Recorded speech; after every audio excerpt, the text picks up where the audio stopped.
Living our house like a divorce. Scoring with stars, that's the real force. Moving like Yoda. Pythons and cobras, you pray you get prayed on. I'm active, I'm sober. We can't make the fence pull us over.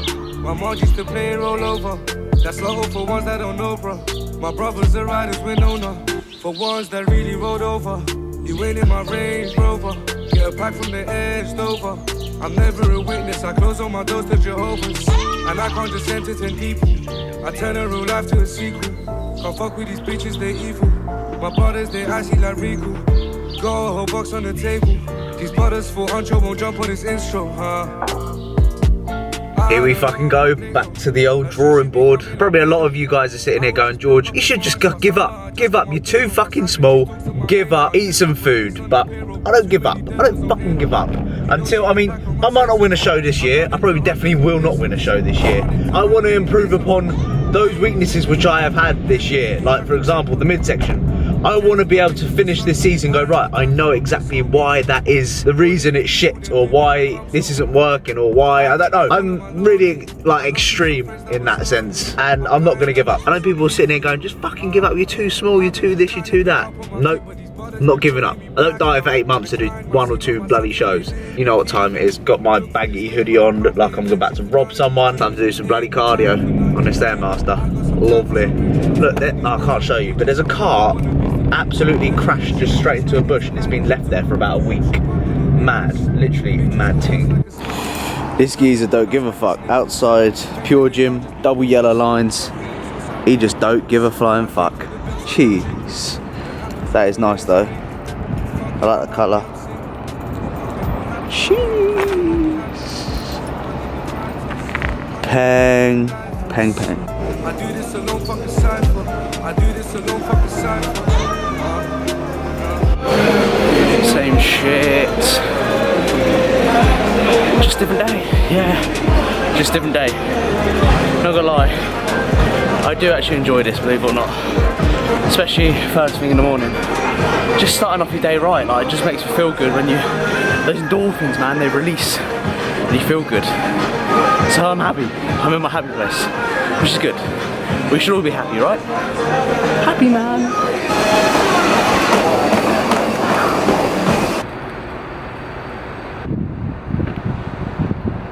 That's cardio done, motherfuckers. Always good when cardio's done and you come out and get a bit of fresh air and you're like, ah, oh, lovely. But usual routine, you know what I'm gonna say. 30 minutes on the Stairmaster, level 12, 400 calories, then an incline walk. I get progressive, I increase the incline every 10 minutes.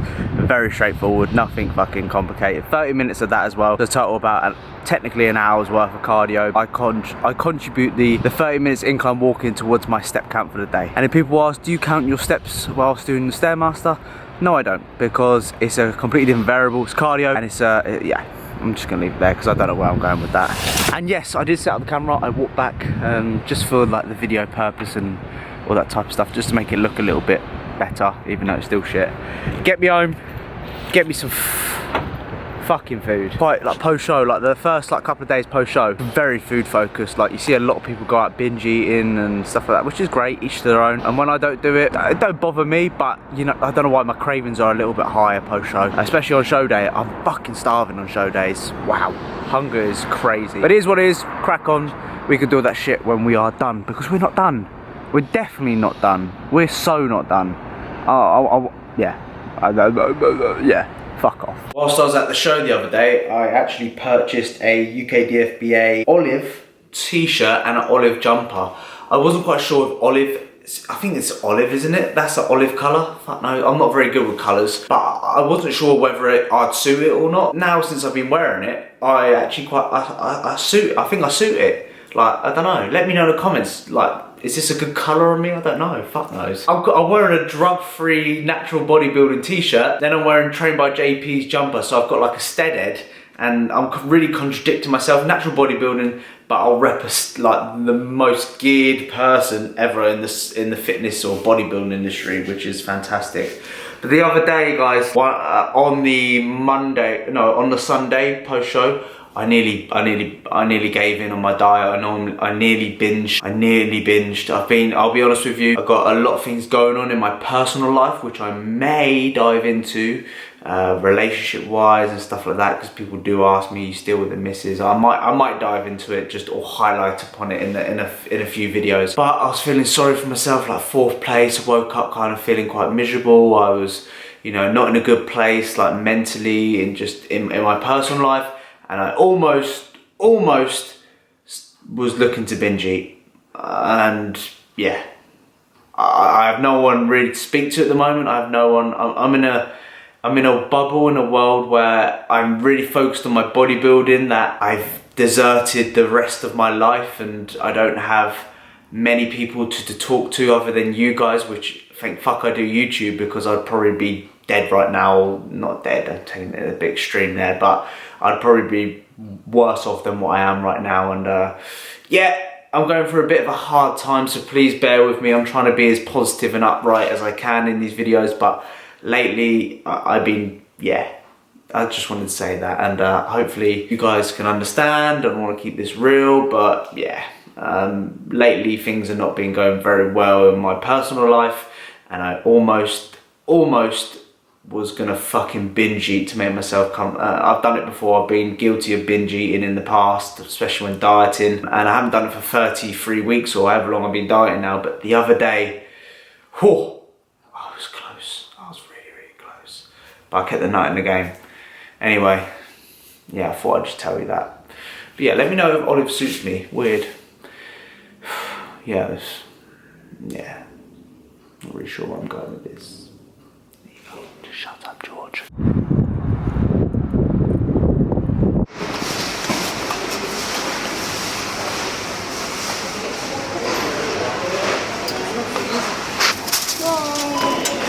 you can pick them.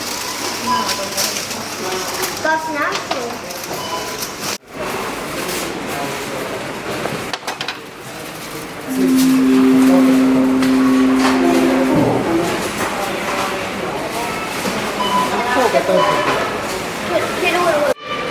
The smell when you walk in here, oh, what a unique selling point, I tell ya. Lidl's have got such a unique selling point. Lidl's Bakery.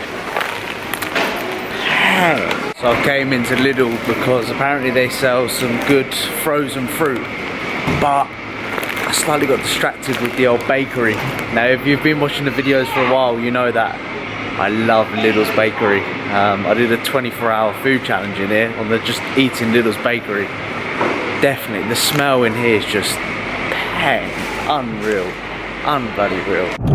Driving to the gym as usual, probably rattling about left, right and centre, bumpy roads, so just part with it. Don't comment below, don't comment below, say fucking this, that, deal with it.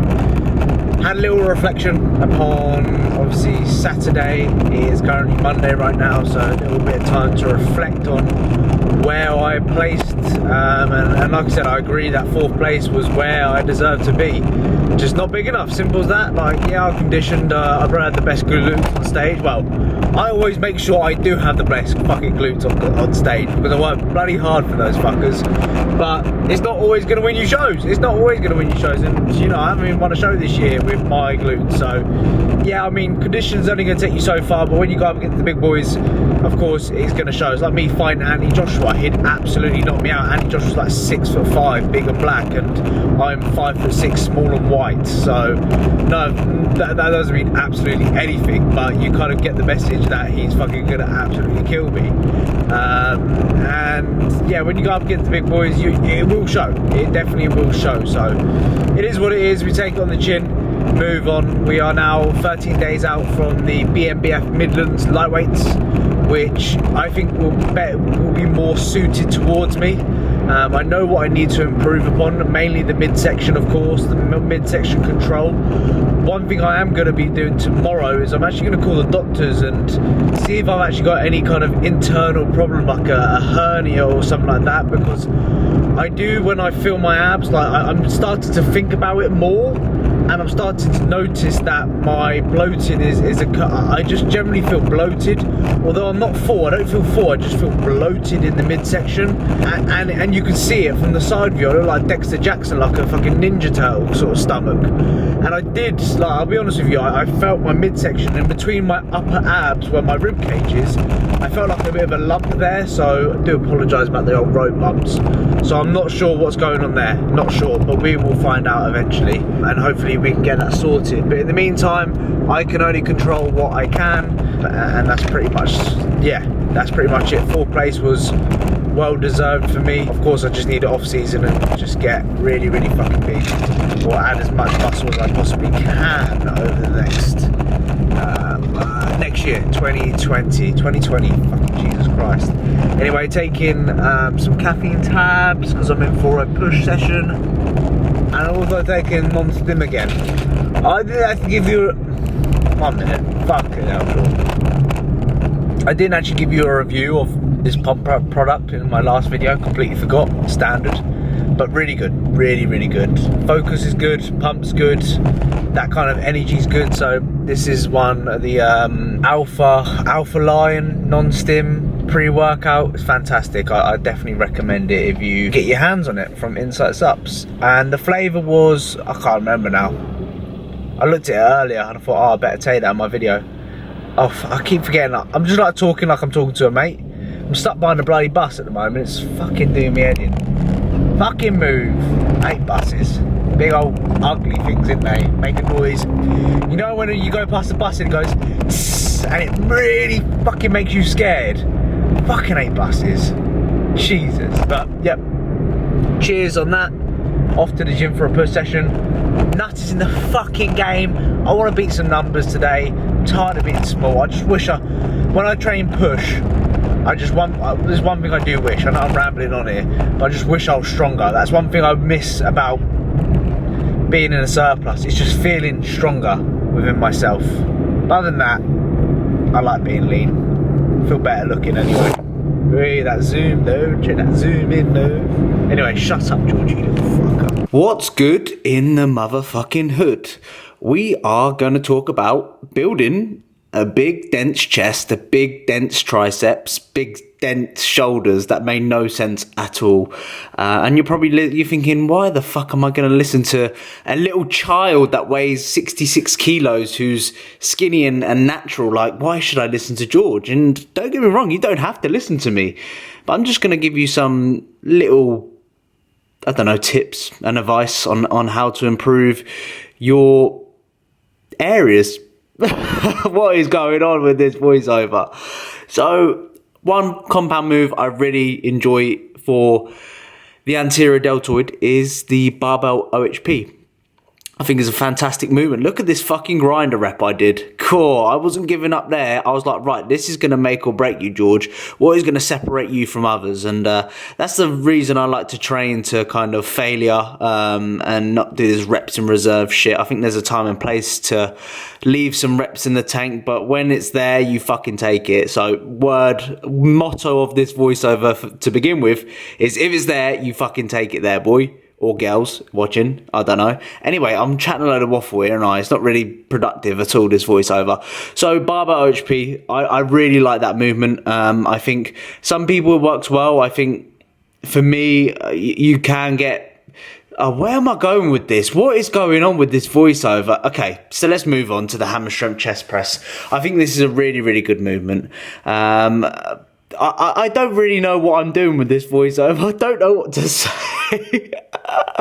I'll give you a little bit of advice anyway. So you notice that the handles, like, why have you got like D handles attached to this machine, George? And I stole this off my coach AJ, who hopefully is watching, and it just kind of helps you get that particular movement out of the hole. Like, a lot of people run into shoulder issues when particularly pressing with an incline hammer, especially on that first rep. Like, getting that first rep up is always a fucking nightmare. So if you add some D handles there, it just kind of allows you to, not dig yourself out of that hole, which is really, really hard. We then move on to dips. I think dips is a bread and butter movement in any program you should do. Reason behind it is, like, if you can dip 100 kilos between your legs, you're not going to be small. Please, in the comment section, tell me someone or tag me in someone who's small as fuck and can dip a lot of weight between their legs. It's very rare to see. 98.98% of people who can dip a lot of weight between their legs are normally dense, thick motherfuckers. You sometimes get those genetic weirdos that are really, really strong. You know, like those people that can deadlift like not 500 kilos, but let's say 300 kilos and they're skinny as fuck. You know, those genetic weirdos.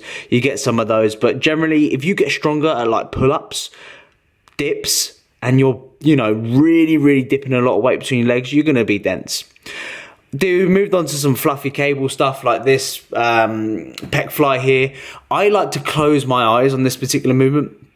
I really find that my mind muscle connection is a lot better when I close my eyes on some on generally some isolation movements. What I want you to try and focus on here is, instead of bringing the hands together, which a lot of people do, or bring the handles together, focus on bringing your elbows together. So imagine just bringing your elbows to the midline and take away the hand aspect of things. You'll find that you'll connect a lot better with your chest, trust me.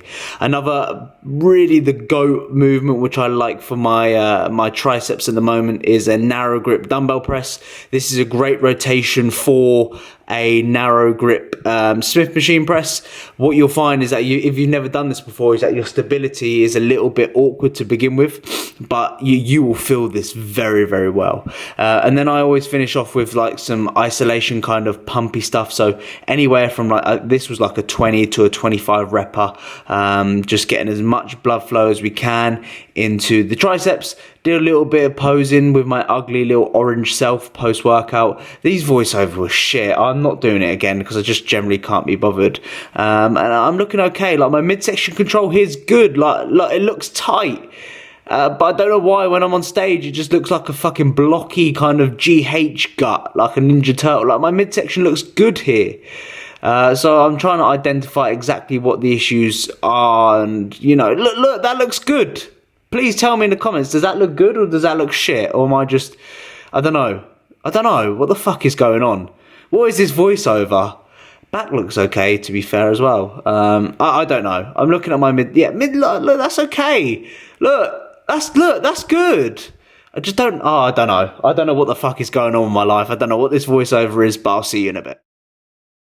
So very good session, 12 out of 10 session. 12 is my lucky number. People always ask me, why do you rate your sessions 12 out of 10, George? It's because 12 is my lucky number, believe it or not.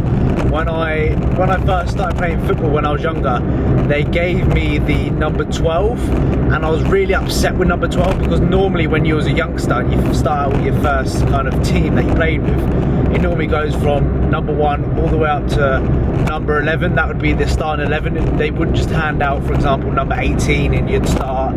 It would be 1 to 11 and 12, 13, 14 or whatever would be on the bench.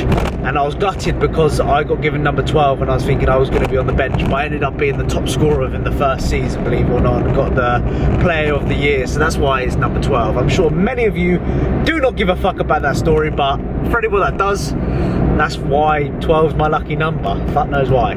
Session was really good. Numbers were beaten, which is good. My motivation always post-show is a lot higher. You always have that kind of, right in front of us is traffic, which is not good. What was I saying? Number 12, already mentioned about that. But session was good. Motivation post-shows are always very high. You can't wait to get back into the gym and want to improve upon what you did what you want to improve upon your physique, when in reality you're not going to make that much difference. I'm definitely not going to build muscle in 2 weeks time, but it's just kind of getting back into the gym and wanting to, you know, the blood's boiling from finishing 4th. You want to improve upon what you did previously, all that kind of good stuff. So numbers were up to date, which is fantastic. Rejiggled my form on the barbell OHP when oh dear, sorry if that was bumpy, because AJ came down the other week and rejiggled my form on the barbell OHP, and it felt a lot better, and I was able to improve on that today. And I've always mentioned that progression on pressing movements always take a little bit of a hit whilst being in a deficit. I just can't wait to, that's one thing, I think I've mentioned this already on the way to the bloody gym, I just can't wait to be stronger. Like, I do miss that aspect of things of just you know, going into the gym and just adding 5 kilos onto a particular movement, that's something which does not occur during a competition phase. And if it does, you're a lucky motherfucker, or you're doing something wrong or right, which you need to teach me. All the way down this patch of grass, it's like, honestly, like 50 times. Post-workout, the usual white cocoa pops, normal cocoa pops, rice cakes, and a caramel rice cake in there with some almond milk and 50 grams of whey. And I'm also watching Brandon Harding. Here's Brandon on my screen. There he is. There you go. You can see that now. His clickbait is fantastic. This is what he said. I've left my girlfriend for a different life. I clicked on it, so I'm guessing it's clickbait. I should start making clickbait stuff because you're going to get more of an... What am I chatting about here? Hey, Max. Say hello to the camera. Say hello. Look at you. Looking like a little rat. Yeah, you little rat, little fox ting. So I literally ordered this Amazon... What I love about Amazon Prime, you literally order it and you can get it on the same fucking day. I literally ordered this about an hour and a half ago. Realised I ran out... I'll pretty much show you what it is. Ran out of Psyllium Husk earlier. I was like, shit.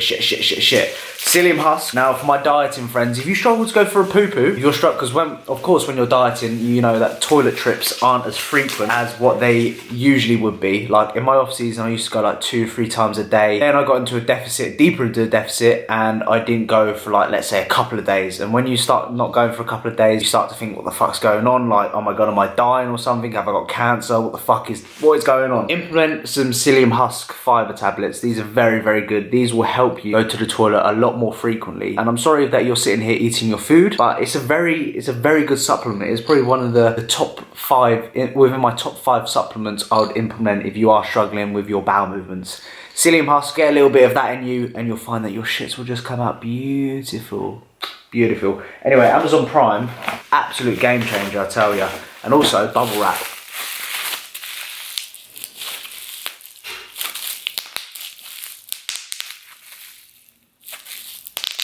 There we go. Got my final meal of the day. Got some oats on the go there. Of course, cooked to just perfection. Jack Thorburn we watching and be impressed with that. Got some supplements, some natty drugs there. And also watching Chris Bumstead. I might sound a bit of a twat here, and yeah, I probably do, but who gives a shit. I like Chris Bumstead, don't get me wrong. I think his physique is fantastic. I would love to be as good looking as him, be as big as him as well, and live the lifestyle he leads. But fuck me, he is so boring to watch. I literally watch about 2 minutes of his videos and I turn off. I turn off because I find him so boring. Like, his personality is just meh. Does anyone else agree with me? Am I just being a twat? Like, comment down below if you agree with me, or let me know I'm just being a fucking dickhead. I sit there and watch him just going, like, fucking hell, mate. I mean, I'm not the most cheerful person ever. You need to provide a little bit more for me. You know, your physique just doesn't do it for me. Anyway, 8 o'clock. I'm chatting shit. I'll see you in a bit. I'm fucking ugly, ain't I?